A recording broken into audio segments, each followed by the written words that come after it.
हातमा अब रहेछ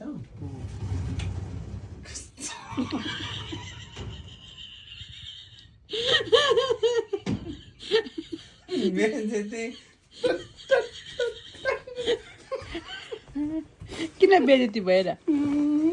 किन बेइज्जती भयो भन्नु ल त्यस्तो कामबाट आएको बुढोलाई भात लिन पठाएर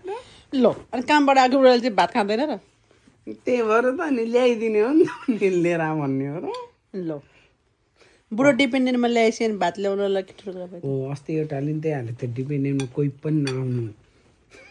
भनेर भन्ने थियो त्यस्तो विधि चाहिँ हुँदैन हो तर हामीलाई त्यो तपाईँले मैले तपाईँले त्यस्तो नराम्रो गरेको छु र गरे होइन सिर्फ भाडा मात्रै मजा छ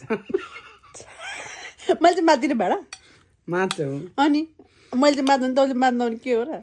मैले एउटा तिमीले एउटा मात्दा मैले दुईटा मात्छु कहिले कहिले खानासी अब भात खाऊ ल मेरो युट्युब सब्सक्राइब गरिदिनु होला भन्नु ल काम त्यस्तो भन्नु हुँदैन कि हाल्ने नै होइन भन्नु छिटो म आफै भन्छु नो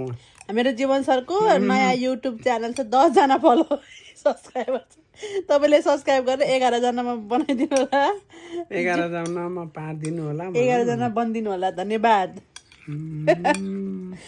ल ल by by I love you भन्नु न सेम टु यु मलाई भन्नु भनेको तिमीलाई के भन्ने आई लभ यु भन्नु थ्याङ्क यू बाँच्न मन छ कि छैन